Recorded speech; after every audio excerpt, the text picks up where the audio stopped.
I was able to play an early build of Arc Raiders, which does a surprisingly good job at scratching two gamer itches at once. Why are we all so itchy? But both multiplayer combat fiends and solo lone wolf tactical players can both succeed and coexist on the same map. This is a PVPVE extraction shooter, and if you've never played one of these before, here's the shortest explanation I could possibly think of. Okay, so you go out into an active ongoing map, open a bunch of containers looking for cookies, then try to extract off the map with as many cookies as you can possibly cram into your consistently too small of an inventory to then advance your home base progression. Unless you got sniped halfway through that explanation, then you dropped all your cookies instead. Jeff Taco 24/7 likely picked up all of your stuff. Now, that's the basic overview, but I want to dig deeper into a few things about Arc Raiders, the gunplay and time to kill, movement and parkour system, the PVE elements, some general gameplay tips I learned during my session, the map design, audio design, and finally ending with character progression and crafting. First of all of that is... Alright, outdoor skirmishes I found often came down to who had the superior tactics, flanking abilities, and of course raw aim, rather than just the flat-out quality of someone's equipped gear carrying them to an easy victory. Whereas indoor scuffles are messy, chaotic firefights, where your raw tankiness and power level of equipment is going to weigh in a bit more, with the close combat laying into each other. But still, tactical play, good aim can counter all of that. To confirm that you downed a player in Arc Raiders, when knocked, they actually automatically fire a red flare up into the air, which is a huge alert to everyone else on the map that carnage is happening right over here. Although indoor fights are more intimately hectic, you do have the advantage of enemy flares bonking off the ceiling, reducing the risk of drawing in more players to that area, unless they audibly heard the gunfire. The average time to kill here really comes down to the current state of your opponent's energy shield. If you don't have a shield on, or if it's entirely out of charges, you go down real quick. There's built-in audio cues when landing shots that indicates if you're hitting shields or if you've broken their shield.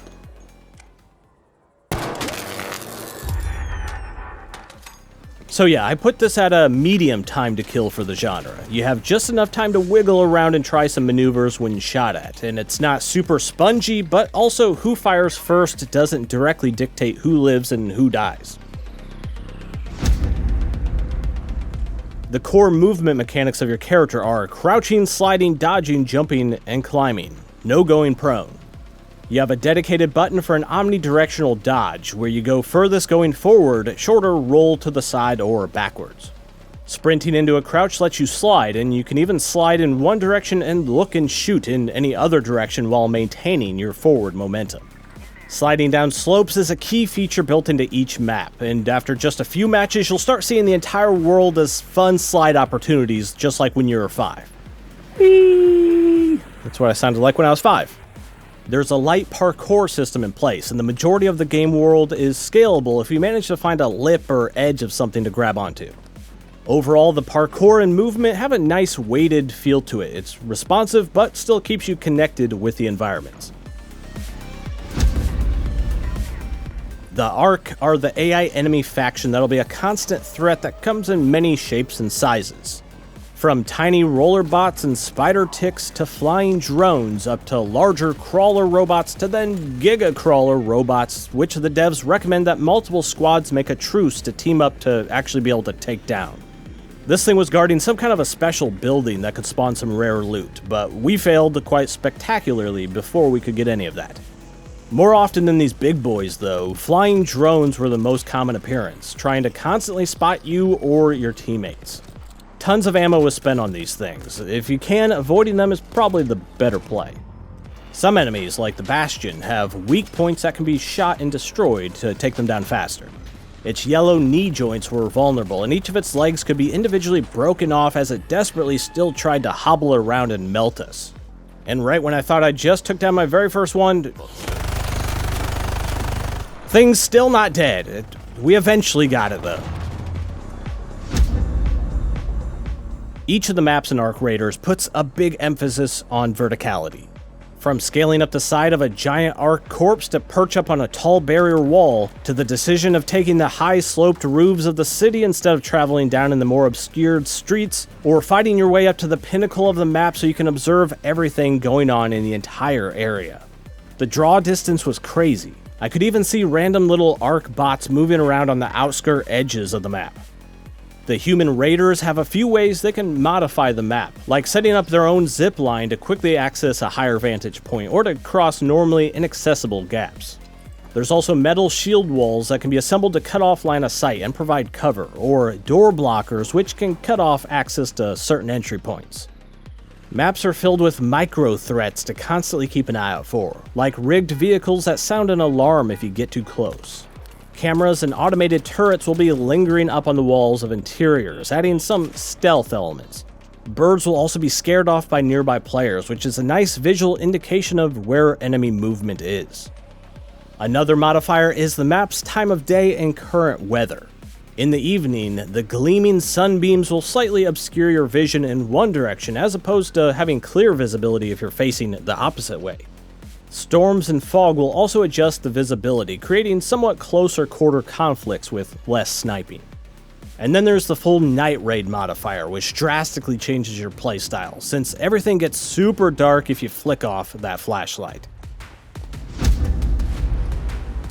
Now here's some tips if you're just starting Ark Raiders, which there's a tech test you can go sign up for and play one day after this video goes live, so go try it out.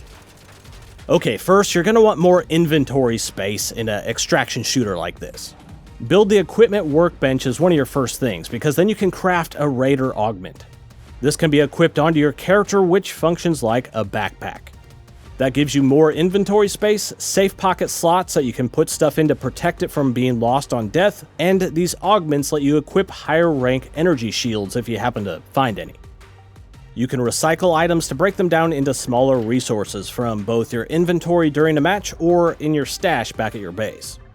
However, if you're traveling out with a full inventory, sometimes recycling things can add more to your current stacks of materials as opposed to just leaving the core item behind. If you have teammates, maybe leave that stuff behind for them. Or don't. That's just between us. If your home stash happens to get full, you can use this little plus symbol in the top left to expand its capacity. I missed that for some time. I already did the first upgrade. This is what it costs for the second. You can get coins to put towards this upgrade by selling things out of your stash instead of recycling them. Also, keep a lookout for things labeled as valuables, and bring those home if you need some extra coins. Items marked as valuables usually sell for a high amount of coins. One way to immediately move around faster is to go unarmed, which is 5 on the keyboard as the default. That lets you get around the map quicker, but also adds a modifier to combat encounters, where unarmed players can use that extra speed boost to strategically flee or to flank.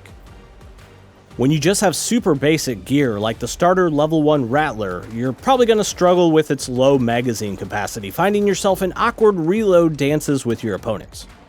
If you've built the weapon workbench though, you can toggle to the weapon upgrades function to directly level up the Rattler.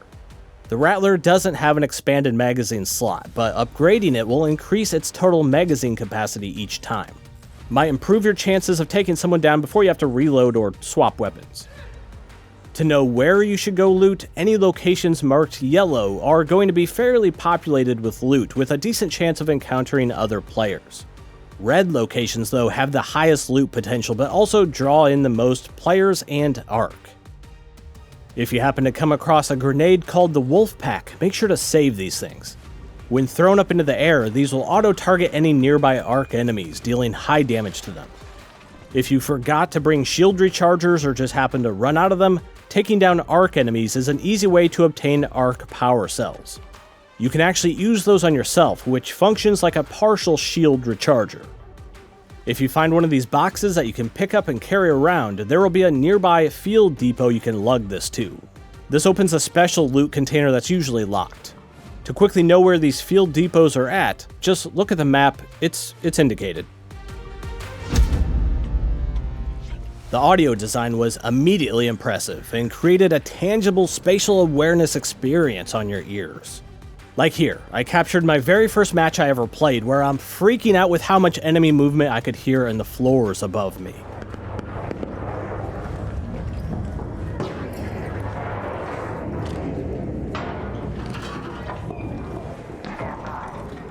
You could hear the exact nuances of things they were opening above me, along with their precise movements.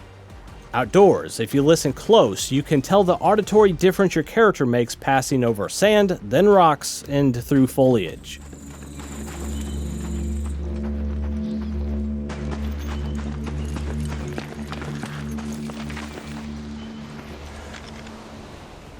Overall, if you have some quality headphones, your ears are eating good in this one. Back at your home base, there is some light character customization, with some pretty detailed skins that have various things you can toggle on or off to make them look how you prefer. As you complete quests and level up your account, you gain persistent skill tree unlocks that passively improve your character.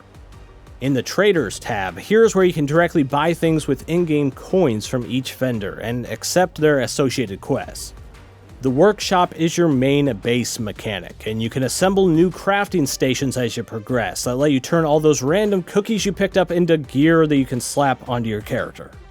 And last, there's the instant mascot Scrappy, who is a rooster who can be upgraded to automatically bring you back a much welcome pile of materials between matches.